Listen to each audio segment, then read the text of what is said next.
Print media का और electronic media का पत्रकार बंधुओं का यहाँ पहुँचने पर हार्दिक हार्दिक अभिनंदन करता हूँ। आज विषय ये है प्रमुखता से 13 तारीख को एक व्यापारी न्याय चौपाल लगेगी। उत्सव में कार्यक्रम है, उत्सव होटल में सायं 7 बजे का होगा। सबसे पहले तो मैं मीडिया के हमारे सम्मानित बंधु भाई बैठे हैं, उस कार्यक्रम में आपको साथ आमंत्रित करता हूं। और विषय ये रहेगा, जो व्यापारी न्याय चौपाल होगी, इस कार्यक्रम के मुख्य अतिथि हरियाणा प्रदेश कांग्रेस कमेटी के प्रभारी ऊर्जावान माननीय दीपक बाबरिया जी होंगे। सारे व्यापारी रूबरू होंगे और कांग्रेस पार्टी एक घोषणा पत्र बनाने जा रही है। जो भी व्यापारियों के मुद्दे होंगे, जो व्यापारी की मांग होगी, उस घोषणा पत्र में वो शामिल करेंगे।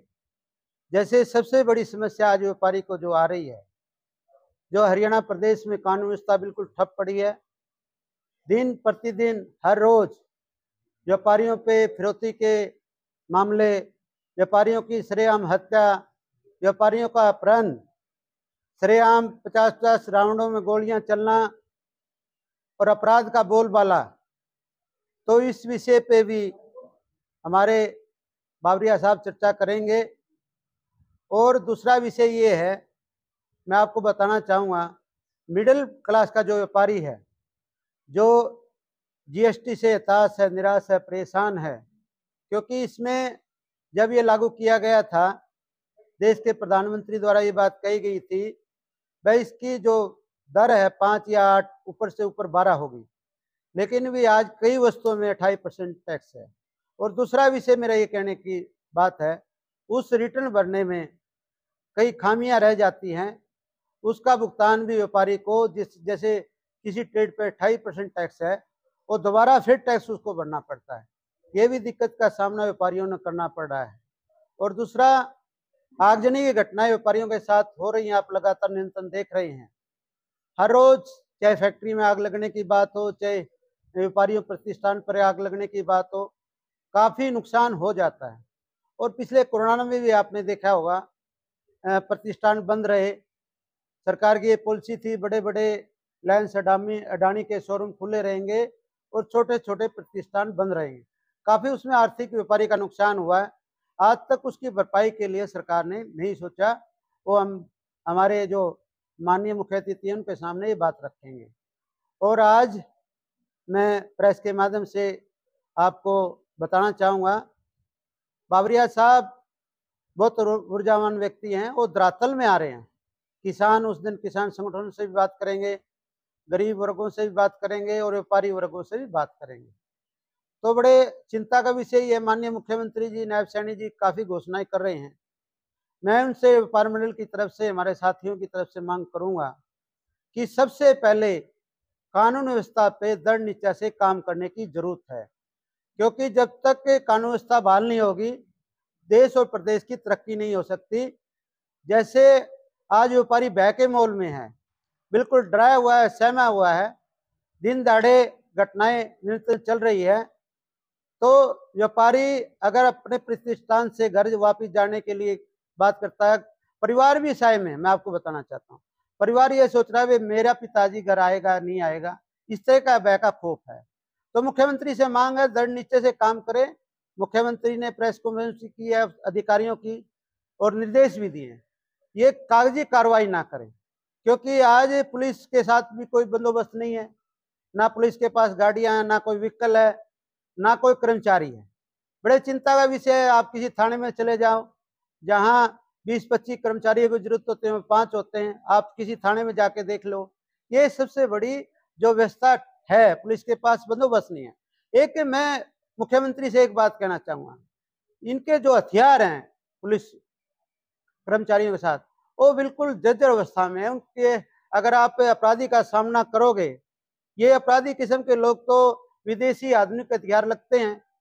एक बदमाश अगर 20 पुलिस वाले सामना करने लग जाए उसको पकड़ने के लिए, वो बदमाश बाहर ही पड़ता है। तो मेरा मुख्यमंत्री जो निर्देश है, आप निर्देश तो दे रहे हो, व्यवस्था कहाँ है? व्यवस्था तो आप पे है ही नहीं। ये तो कागजी कार्रवाई है, लोगों को ये बेचारे पे मैंने निर्देश दे दिए। निर्देश देने से काम नहीं चलेगा, उनके लिए व्यवस्था बनानी पड़ेगी, उनके लिए बजट बनाना पड़ेगा और पुलिस में भर्ती करनी पड़ेगी। और इसके लिए मैं आपको एक बात बताना चाहूंगा। जैसे हिसार फिरौती का सिलसिला था, लाडवा एक सरेआम व्यापारी के गोली मार दी, और आज हांसी में एक रविंदर है जो हीरो होंडा एजेंसी के मालिक है, उसको सरेआम गोली मार दी। तो ये निरंतर 3-4 लगातार घटनाएं घट रही है, हर रोज 3-4 घटनाएं व्यापारियों को मारा जाता है। तो मैं आपको बताना चाहूंगा, व्यापार मंडल पूरा सक्रिय है। देखो, व्यापार मंडल हमेशा, यहाँ भी फिरौती के मामले आए थे, यहाँ भी अपहरण के मामले आए थे, यहाँ भी मर्डर के मामले आए थे। व्यापार मंडल ने बिल्कुल छाती ठोक के बिल्कुल संघर्ष किया है और पूरी दृढ़ता से पूरा कड़ा संघर्ष मेहनत करके किया है। व्यापारी तो भाई हमेशा साय में होता है, लेकिन जिनका व्यापार मंडल इतना बड़ा सक्रिय है, जो सामाजिक मुद्दे हैं, जैसे सड़कों के लेके हमने काफी एजिटेशन किए हैं। आपने देखा होगा अंडरपास का बहुत बड़ा 120 साल पुराना रास्ता था, इसमें हमारी जीत मिली है, उसके लिए हमने संघर्ष किया, काफी हमने संघर्ष किए हैं। और व्यापार मंडल का एक आह्वान है, माननीय बजरंग दास जी गर्ग जी ने एक बात कही थी प्रेस के माध्यम से, हिसार बिल्कुल बंद था, एक रेडी वाले की दुकान भी खुली नहीं थी। आगामी जल्दी हम एक व्यापार मंडल की प्रदेश स्तरीय मीटिंग करेंगे और बजरंग दास गर्ग जी के निर्देश भी हैं, और जल्दी अगर ये कार्रवाई नहीं हुई तो पूरा हरियाणा भी बंद हो सकता है। मैं आपको बताना चाहता हूँ, इस पे काम चल रहा है, क्योंकि मुख्यमंत्री का बयान आया, उस पर थोड़ा हम भरोसा कर रहे हैं। लेकिन मैं मुख्यमंत्री का जो बयान आया है कानून व्यवस्था पे, मुझे नहीं लगता, मुझे तो ये कागजी कार्रवाई, कागजी पहलवानी लगती है। क्योंकि जब मुख्यमंत्री के पास व्यवस्था ही नहीं, कोई बंदोबस्त नहीं, कोई पुलिस के अधिकारी आप देख रहे हैं बिल्कुल लापरवाही भी कर रहे हैं। जब तक आप पुलिस के लिए कोई बंदोबस्त नहीं करोगे, चाहे कर्मचारियों की भर्ती करने की बात आई, चाहे आधुनिक हथियार देने की बात आई, वो बंदोबस्त करने पड़ेंगे और एक दृढ़ नीचे लेना पड़ेगा, एक संकल्प लेना पड़ेगा, भाई हम कानून व्यवस्था बहाल करेंगे। जब तक कानून व्यवस्था बहाल नहीं होगी, तब तक यहाँ अमन शांति नहीं हो सकती, ना प्रदेश की तरक्की हो सकती। आप एक तरफ तो कह रहे हैं कि व्यापारी डरे हुए, लेकिन दूसरी तरफ व्यापारी अपने आवाज में बुलंद नहीं करे इसके खिलाफ जो नहीं, देखो मैं बताऊं, हमारे जो प्रदेश है बजरंग दास गर्ग, आप देख रहे हो, देखो बदमाशों से आमना सामना करना बहुत बड़ी बात होती है, पहाड़ से टकराने की बात होती है, सबको डर लगता है। लेकिन हमारे दबंग प्रदेश अध्यक्ष, और यहाँ भी आपने देखा हुआ आजा काजी भाई, तो यहाँ भी आपने देखा हुआ, हमने पूरी दबंग से लड़ाई लड़ी है।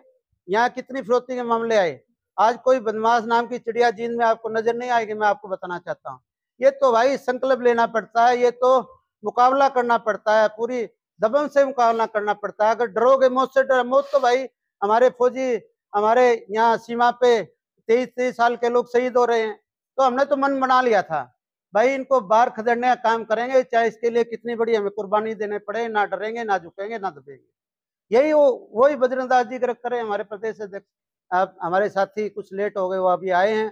13 तारीख का कार्यक्रम है, उत्सव होटल में कार्यक्रम है, 7 बजे का कार्यक्रम है। आपके भोजन की भी व्यवस्था मैंने बनाई है, और मैं आपके मीडिया के माध्यम से भी आपसे निवेदन करना चाहूंगा व्यापारियों से, भाई इसमें आप सारे साधक आमंत्रित हैं।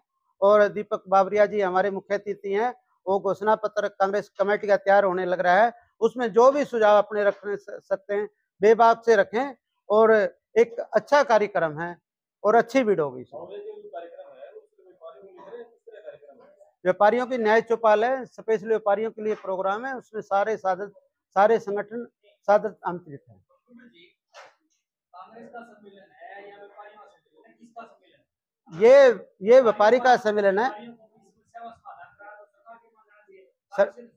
देखो, दोनों की जिम्मेवारी है, प्रतिपक्ष की भी जिम्मेवारी है, सरकार की जिम्मेवारी है, सरकार की भी जिम्मेवारी बनती है, प्रतिपक्ष की भी जिम्मेवारी बनती है।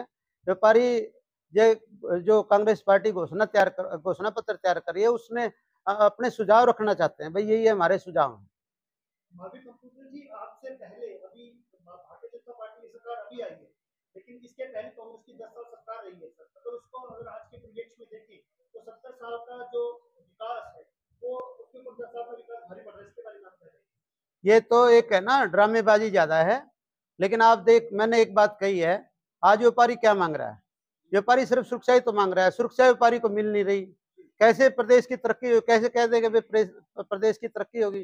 प्रदेश की तरक्की और तस्वीर जब बदलेगी जब कानून व्यवस्था आप बिल्कुल बहाल करेंगे। सर 10 साल पहले अगर मैं बात करूं तो ऑनलाइन बिजनेस के व्यापार में सब कुछ जीरो था सर, और उसके बाद जब से भारतीय जनता पार्टी की सरकार आई है ऑनलाइन के माध्यम से इतनी कंपनी आ गई है छोटे से। जैसे कोरोना में, जो कोरोना आया था उसमें जो मिडिल क्लास के व्यापारी हैं वो तो पिस के खड़े हो गए। रिलायंस, अडानी, अंबानी के शोरूम खुले रहे तो उनको छूट दी गई। तो ये सरकार ने भेदभाव नहीं करना चाहिए, केवल उद्योगपतियों की सरकार बन के नहीं रहना चाहिए। व्यापारी तो सारे हैं, किसान भी है, व्यापारी भी है, मजदूर भी है। सर ऑनलाइन व्यापार का आप लोगों ने जम के विरोध किया, जबकि सच्चाई है कि ऑनलाइन व्यापार के माध्यम से ना जाने कितने लोगों को रोजगार मिला है, तो आपको लगता है ये बात विरोध सही था? नहीं, विरोध तो सही है। देखो, एक आदमी अपना प्रतिष्ठान खोल के बैठता है और काफी पूंजी लगाता है, ये बड़ी बड़ी कंपनियां स्थापित हैं, वो घर बैठे जो व्यापार कर रही है। मैं तो इस बात के लिए डिमांड कर रहा हूँ, भाई जो मिडिल क्लास का व्यापारी है उनको छूट दी जाए, उनको राहत दी जाए। जैसे आप लघु उद्योग थे उनको स्थापित किया जाए। मैं तो उसके लिए बोल चुका हूँ, भाई मिडिल क्लास का व्यापारी भी कंपनियों के बराबर का उसको छूट देनी पड़ेगी, तभी आगे चलेगा देश। एक केवल उद्योगपति से थोड़ा देश आगे चलेगा। वो सरकारी खजाना है, सरकारी पैसे हैं। मिडिल क्लास का व्यापारी अपना रोजगार के लिए कितनी कितनी उन्होंने कितनी कितनी कठिनाई उठानी पड़ रही है। सर आपने कहा है कि जैसे सीएम साहब ने आश्वासन दिया है सुरक्षा के लिए, लेकिन जो पूर्व सीएम थे मनोहर लाल उन्होंने ये कहा था कि हम प्रत्येक व्यक्ति की सुरक्षा नहीं कर सकते, तो इस बात को कितना सकते हैं? वो मुख्यमंत्री बढ़िया सोचनी थी। देखो, मुख्यमंत्री का एक सिस्टम होता है, कोई खट्टर सार में थोड़ा बंदूक लेकर अपराधियों में मुकाबला करना था। वो बंदोबस्त होता है एक बैग का। जैसे व्यापारी में खोप है, उसको खोप करने के लिए मुख्यमंत्री का अगर दृढ़ निश्चय हो तो काम बन जाता है भाई। बिल्कुल उनकी प्लानिंग होनी चाहिए। मानते हैं ये सरकार आपका कर पाएगी? बिल्कुल, हमें उम्मीद है, बिल्कुल उम्मीद है। लेकिन मैं एक बात कहना चाहूँ, काची पहलवानी बनने की जरूरत नहीं है, धरातल पे काम करने की जरूरत है। जब तक आप कानून व्यवस्था पे कोई कंट्रोल नहीं करोगे, कोई विकास मैंने नहीं रख सकता। विकास तभी अच्छा लगे मेरे बनने सड़क पड़ी सीसी की और मेरे गोली मारने खातिर अपराधी तैयार हैं, तो मेरे को सड़क की क्या जरूरत है? मेरे तो सबसे पहले तो अपनी सुरक्षा की जरूरत है।